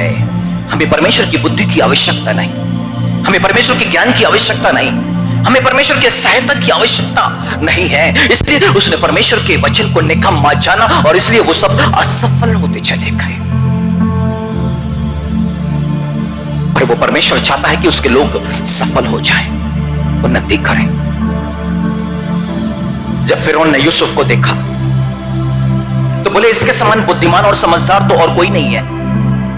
बुद्धिमानी उसके चेहरे में झलकती है, बुद्धिमानी उसके शब्दों में थी यूसुफ के। क्या किया जाए? इसी को प्रधानमंत्री बनाया जाएगा अपने देश में, इसी को प्रधानमंत्री बनाया जाएगा क्योंकि वो बुद्धिमान था। परमेश्वर ने क्या बोला इस्राएलियों से? मेरी आज्ञाओं को, मेरी व्यवस्थाओं को, मेरे नियमों को समझ के साथ मानोगे तो पृथ्वी की सारी जातियों में तुमको एक श्रेष्ठ जाति करूंगा। तुम्हारे समान समझदार और बुद्धिमान कोई ना होगा। हालेलुया। बुद्धिमानी कहां पर आएगी? समझदारी कहां से आएगी? उसकी आज्ञा को मानने से। भजन संहिता 111 उसके 10 में लिखा है, जो उसकी आज्ञाओं को मानता है उसकी बुद्धि अच्छी होती है, अच्छी होती है। यानी कि एक मनुष्य को बुद्धिमान बनने के लिए क्या करना पड़ेगा? आज्ञा को मानना पड़ेगा। और आज्ञा क्या कहती है? दीन बनो, घमंडी नहीं, अभिमानी नहीं, दीन बनो, विनम्र बनो। क्योंकि यीशु मसीह अभिमान से घृणा करता है, अभिमान से बैर रखता है, तो हमें भी अभिमान से घृणा करना है, उससे बैर रखना है, क्योंकि हम परमेश्वर की संतान हैं। उसका स्वभाव हमें होना चाहिए। जिस बातों से वो नफरत करता है हम भी उस बातों से नफरत करेंगे। जिस बातों से वो बैर रखता है हम भी उस बातों से बैर रखेंगे। और जिस बातों से वो बैर रखता है, यदि उससे मनुष्य ने प्रेम रख लिया तो वो उसका बैरी हो जाएगा, उसका बैरी।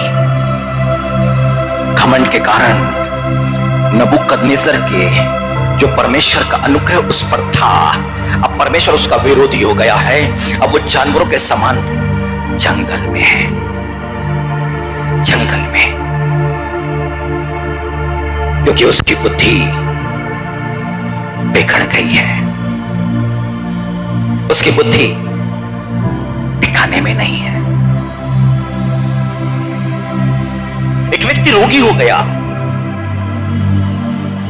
राजा है वो, नाम है हिजकिया, और बड़ा दीन और बड़ा विनम्र, परमेश्वर की आज्ञा को मानने वाला। जब यशायाह नबी उसके पास में परमेश्वर के संदेश को लेकर के पहुंचा कि तू अभी मरने पर है, अभी जो कुछ कामकाज तेरे को अपने परिवारों को सौंपना है सौंप दे। और परमेश्वर का ये दास राजमहल से बाहर निकला, और जैसे वो बाहर निकला, ये राजा दीवाल के अपने मुंह को करता है और जोर जोर से रोना शुरू करता है कि हृदय की सच्चाई से मैं तुझे अपने सम्मुख को जान करके चलता आया। वो जीवन भर ऐसा ही जीवन जिया उसने, और परमेश्वर ने उसके रोने को सुना, उसकी दुहाई को सुना, उसकी प्रार्थना, उसकी विनती को सुना। परमेश्वर का दास बाहर राजमहल के बाहर प्रांगण में पहुंचा था। परमेश्वर का वचन उसके पास में पहुंचा है, अब जाकर के उसे संदेश देना है। ये परमेश्वर ने राजा की उम्र 15 वर्ष बढ़ा दी है, 15 वर्ष बढ़ा दी है। पर उसके अंदर में क्या था? सवाल था, क्या मैं प्रभु के भवन जा पाऊंगा? क्या मैं उसकी आराधना कर पाऊंगा?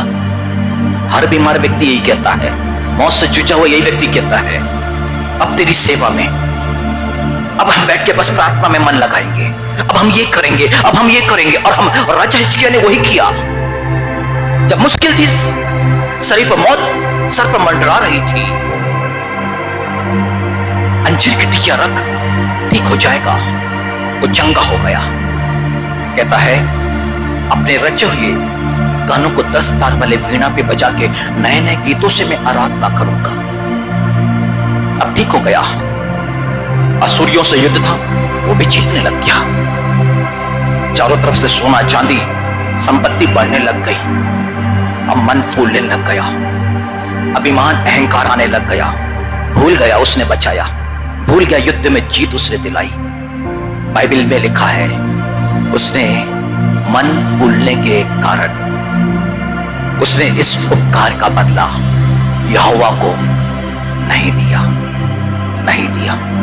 परमेश्वर ने भी छोड़ दिया। बेबीलोन, शैतान का साम्राज्य, वहां के राजा ने दूत को भेजा। कैसे ये चंगा हो गया, मरने वाला था, कैसे ये युद्ध को जीत गया, इतनी धन संपत्ति वैभव कहां से इसके पास में आ गया? दूतों को भेजा। इसको क्या करना था? परमेश्वर के उपकार का बदला देना था, गवाही देनी थी।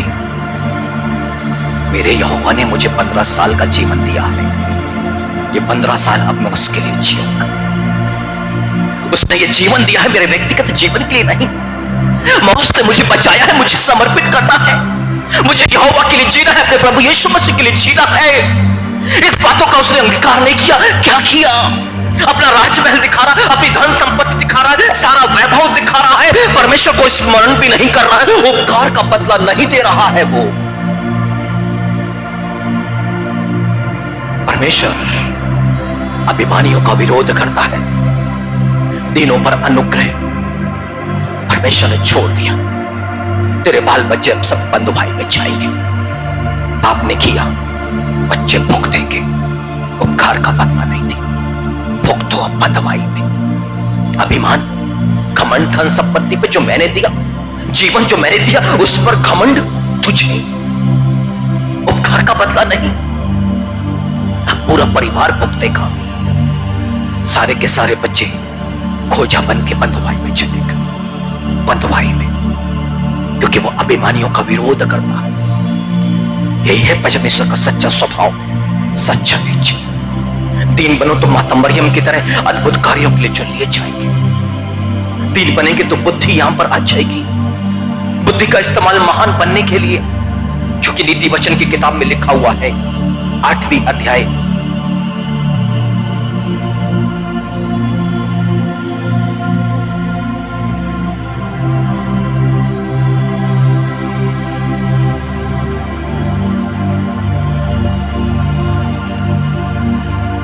नीति वचन की किताब 8वीं अध्याय और उसकी 13वीं आयत, बल्कि 15वीं आयत पर आ जाए। 14 से लेते हैं, चलिए। उत्तम युक्ति और खरी बुद्धि मेरी ही है, मैं तो समझूं, और पराक्रम भी। पराक्रम किसका है? बुद्धि का आत्मा। अब राजा नबूकदनेस्सर ने क्या बोला? मैंने अपनी सामर्थ, अपने पराक्रम से। पर यहां पर बुद्धि की आत्मा क्या कह रही है? समझ हूं, पराक्रम भी मेरा है, और आगे लिखा है मेरे ही द्वारा राजा राज्य करते हैं और अधिकारी धर्म से विचार करते हैं। मेरे ही द्वारा राजा, हाकिम मतलब अधिकारी, और रईस कौन? धनवान व्यक्ति, और पृथ्वी के सब न्यायी शासन करते हैं। जो मुझसे प्रेम रखते हैं उनसे मैं भी प्रेम।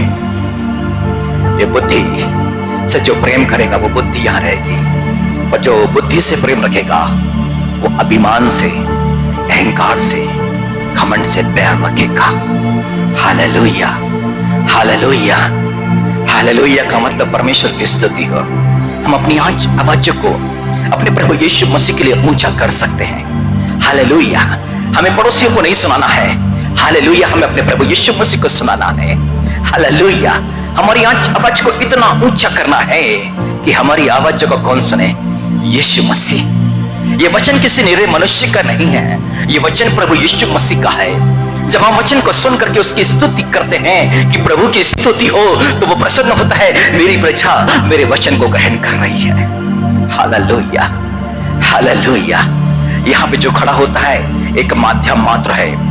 परमेश्वर ने यहेजकेल नबी से बोला कि तू भविष्यवाणी कर, और परमेश्वर बोलता गया, यहेजकेल सुनता गया और वो बोलता गया।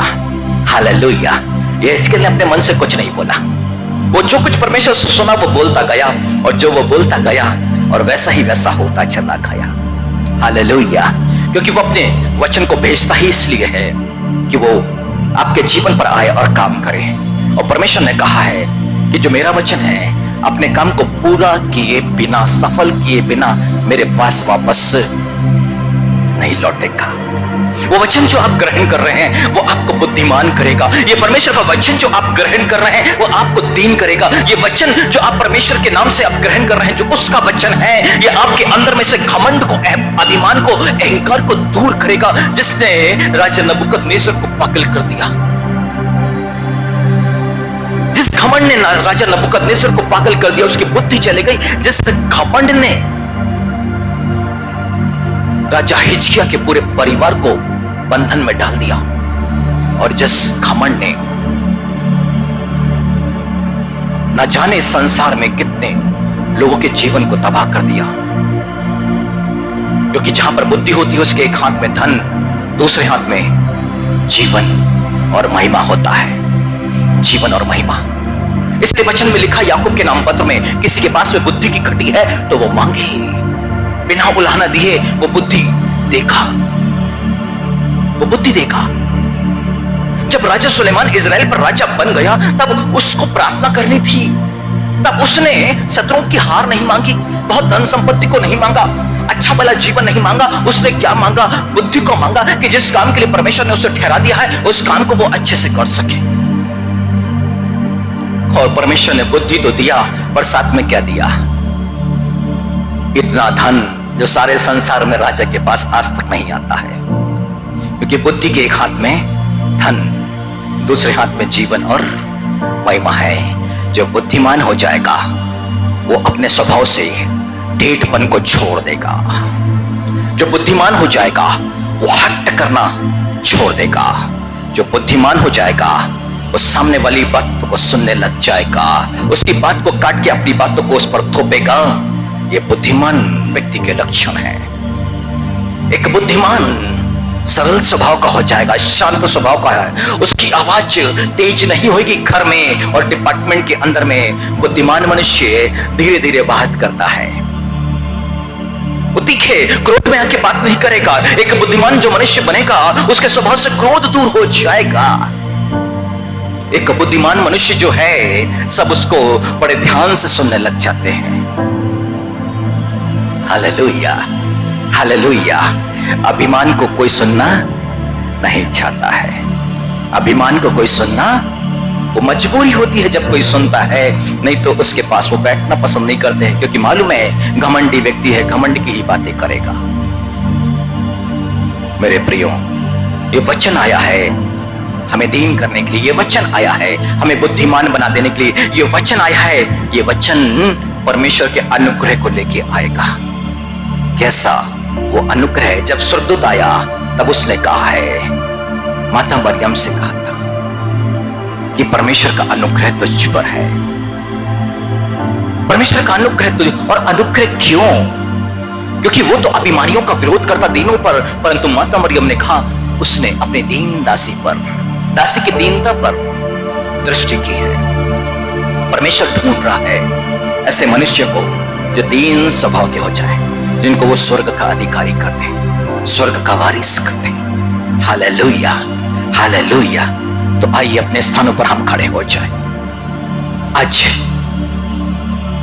हम बुद्धि की ही मांगेंगे, यानी कि बुद्धि घमंड से, अभिमान से, अहंकार से पैर रखती है, पर उसके पहले हम उससे विनती करें, प्रभु तू मेरे देह में छुपे हुए पाप को जानता है। तू मेरी देह में, मेरे स्वभाव में जो अहंकार है, जो घमंड है, तू उसे जानता है। आज तो दया कर प्रभु जी, मुझे मेरे स्वभाव में जो अभिमान, अहंकार, घमंड, उससे छुड़ा ले। क्योंकि पौलुस क्या कहता है, मुझे मृत्यु की देह से कौन छुड़ाएगा? जो मैं करना चाहता हूं वो मुझसे हो नहीं पाता है, पर मुझ में बसा हुआ वो पाप है जो मुझ में रह के वो करता है। उस पाप को अपने ऊपर में प्रभुता करने ना दे। उस पाप से, यानी कि घमंड से, अहंकार से हम आजाद हो जाए। परमेश्वर का आत्मा यहां पर मौजूद है। परमेश्वर का आत्मा हमारे पास में मौजूद है। वो परमेश्वर का आत्मा निश्चय ही हमें छुएगा, हमें ब्लेस्ड करेगा, हमें आशीषित करेगा।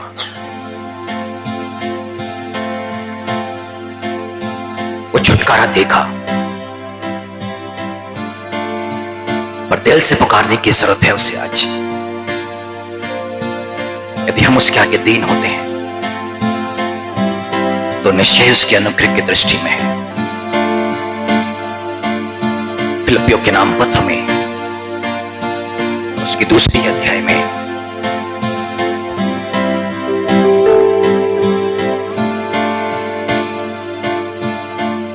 यीशु मसीह के विषय लिखा है, जिसने परमेश्वर के स्वरूप में होकर भी परमेश्वर के तुल्य होने को अपने बस में रखने की वस्तु ना समझा, वरन अपने आप को ऐसा शून्य कर दिया और दास का स्वरूप धारण किया और मनुष्य की समानता में हो गया और मनुष्य के रूप में प्रकट होकर अपने आप को दीन किया, यहां तक आज्ञाकारी रहा कि मृत्यु, हां क्रूस की मृत्यु भी सह ली।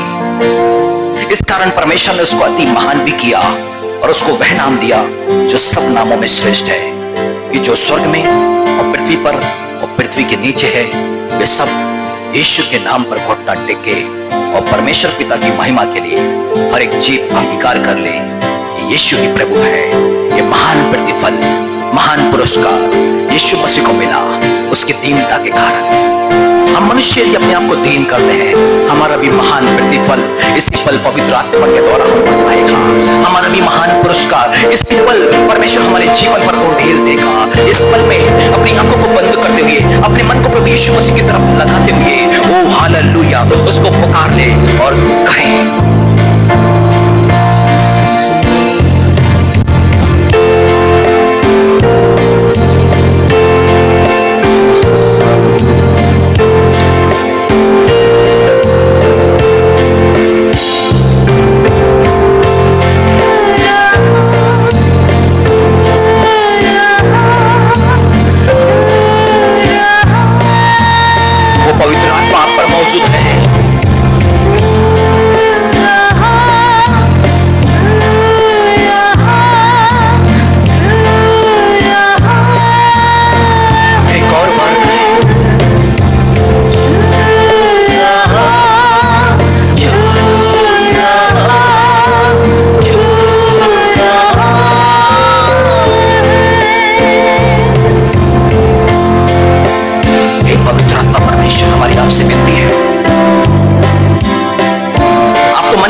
पिता, आपका पवित्र आत्मा यहाँ जितने मौजूद है, हर एक पर कार्य करे प्रभु जी।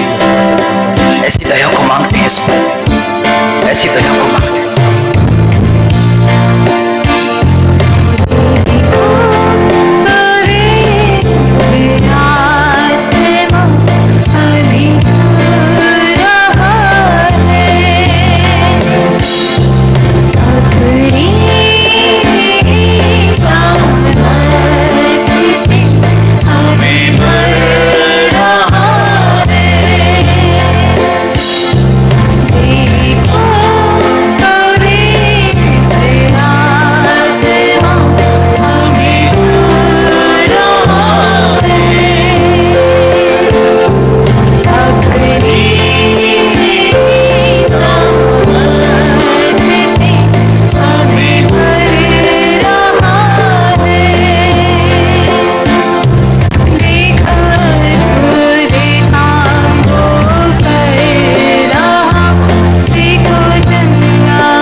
उसके स्पर्श।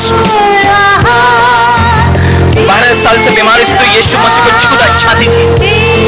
आप भी आत्मिकता में उतरे ही भूखे और प्यासे और बढ़ा ले उसकी तरफ हाथों को बढ़ा ले और जाने दे मन की इस बीमारी से अभिमान को छाने दे। अहंकार को छाने दे यीशु के नाम पर, छाने दे अहंकार की आत्मा यीशु के नाम पर निकल जाओ। घमंड की आत्मा यीशु के नाम पर निकल जाओ। ले लो विनम्रता की आत्मा को, ले लो दीनता की आत्मा को, भर जाओ पवित्र आत्मा से जो दीनता और विनम्रता की आत्मा है। ले लो ले लो ले लो ले लो यीशु मसीह के नाम से विनम्रता और दीनता की आत्मा को ले लो ले लो ले लो। जितने बीमार हैं वो चंगे हो जाओ यीशु के नाम पर। ले लो चंगाई को, ले लो पवित्र आत्मा इस पर चंगाई दे रहा है। मानसिक चंगाई, आत्मिक चंगाई, शारीरिक चंगाई यीशु के नाम पर, यीशु के नाम पर, यीशु के नाम पर हर एक बीमार चंगा हो जाए।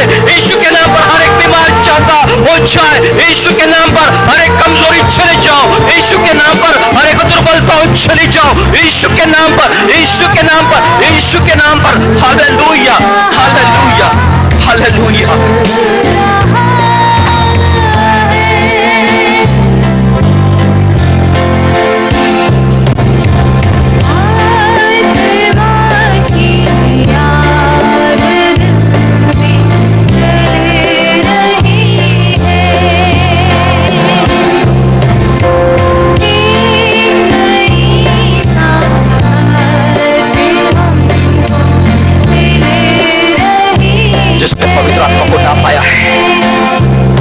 उठा करके वो हालेलुया करना शुरू करें और उसकी आत्मा की सामर्थ को ग्रहण करें। और जिन्होंने पाया हुआ है वो और भी अभिषेक को ग्रहण करें। ओ हालेलुया। वो भी बादशाह शर्बती तमाम मेरे पवित्र पिता, जितने हाथ आपकी तरफ उठेंगे पिता परमेश्वर। ओ हालेलुया हालेलुया हालेलुया। क्योंकि यीशु मसीह आपने निमंत्रण दिया है। यदि कोई प्यासा है तो मेरे पास में आए। ओ हालेलुया। जितने हाथ उठाए मेरे पवित्र पिता परमेश्वर, इन्हें ग्रहण करें और अपनी सामर्थ को इन पर दे मेरे पवित्र पिता। आत्मा को यीशु मसीह नाज़री के नाम से, यीशु मसीह के नाज़री के नाम से बरकत दे दीजिए ना पिता परमेश्वर। हालेलुया।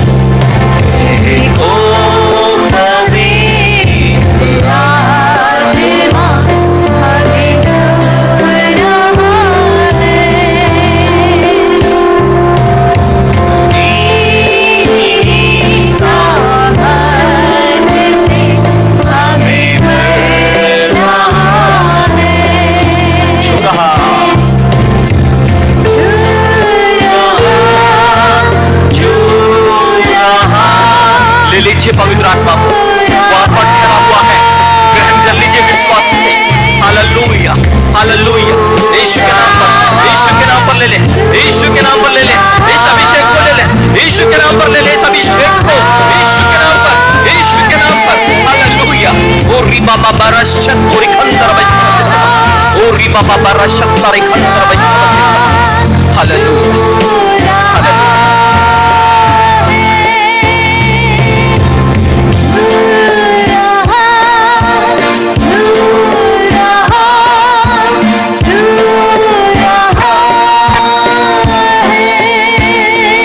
हम उनके लिए प्रार्थना करने जा रहे हैं जो अपने जीवन पर लगातार असफलताओं को देख पा रहे हैं। हर जगह सफलता तो नजर आती है परंतु मिलती नहीं। किसी को पढ़ाई में, किसी को नौकरी में, किसी को परिवार में। परमेश्वर ने नीति वचन की 24वीं अध्याय में उसकी 3री आयत में कहा कि घर बुद्धि से बनता है, समझ के द्वारा स्थिर होता है, ज्ञान के द्वारा कोठरियां बहुमूल्य वस्तुओं से भरती है, पर इस बुद्धि के अभाव में घर पर स्थिरता नहीं है, बात तलाक तक पहुंच गई है। ओ हालेलुया, क्योंकि वहां पर बुद्धि की कमी है।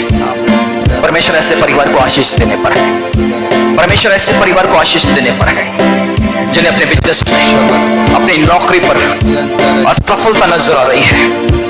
राजा नबूकदनेस्सर की तरह जीवन पर जो कुछ है परमेश्वर को महिमा देना शुरू करें।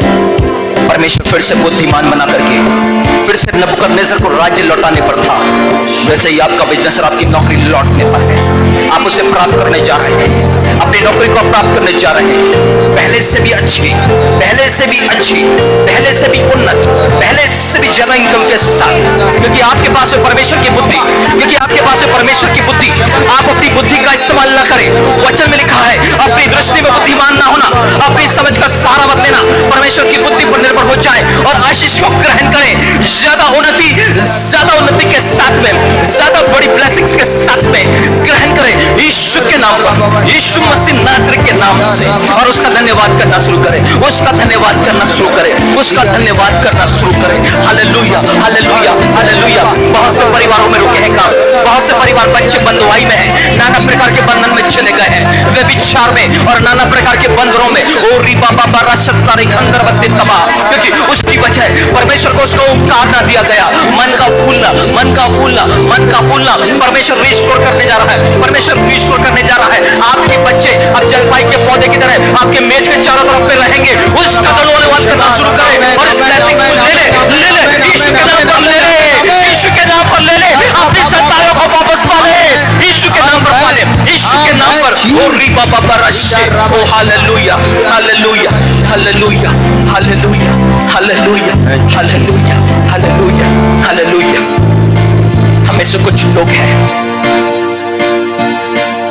जिन्होंने अब तक निर्णय ले लिया है कि हम दीनता का जीवन जिएंगे। माता मरियम की तरह अनुग्रह की दृष्टि आप पर, आपकी दीनता पर परमेश्वर की आंखें टिक गई है। अब कुछ महान कार्यों के लिए वो आपको इस्तेमाल करना चाहता है।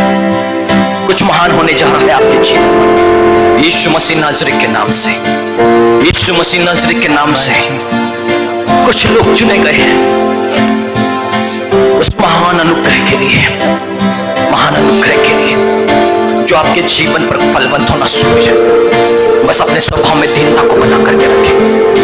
हालेलुया। पिता, हम धन्यवाद करते हैं इस पल में प्रभु जी, आपकी अद्भुत आशीषों के लिए, आपके अद्भुत कार्यों के लिए। सारी बातों में सिर्फ आपको महिमा मिले, आपको आदर मिले, क्योंकि यीशु मसीह आप हमारे बीच पर मौजूद हैं अद्भुत कार्यों को करने के लिए। आप हमारे बीच में मौजूद हैं लोगों के जीवन पर आशीष को देने के लिए, बल्कि आपने दिया भी है। हम आपका धन्यवाद करते हैं, धन्यवाद करते हैं, धन्यवाद करते हैं पिता, धन्यवाद करते हैं प्रभु यीशु मसीह इस पलों के लिए जो लोगों पर आपने दया दिखाई है। हालेलुया। आदर, सम्मान, महिमा आपको देते हैं। प्रार्थना को प्रभु यीशु मसीह नाज़री के नाम पर करते हैं। आमीन। हम में जिन्होंने डूब का बपतिस्मा लिया है बस वो खड़े रहें, बाकी अपने स्थानों में बैठ के हमारे साथ आराधना में सहभागी हो जाएं। जिन्होंने डूब का बपतिस्मा लिया है अपने स्थानों पे खड़े रहें। हम लोग प्रभु भोज की आराधना में जाएंगे। अपने मन को इस पल में तैयार करें, क्योंकि बाइबल में ऐसा लिखा है कि जब भी हम प्रभु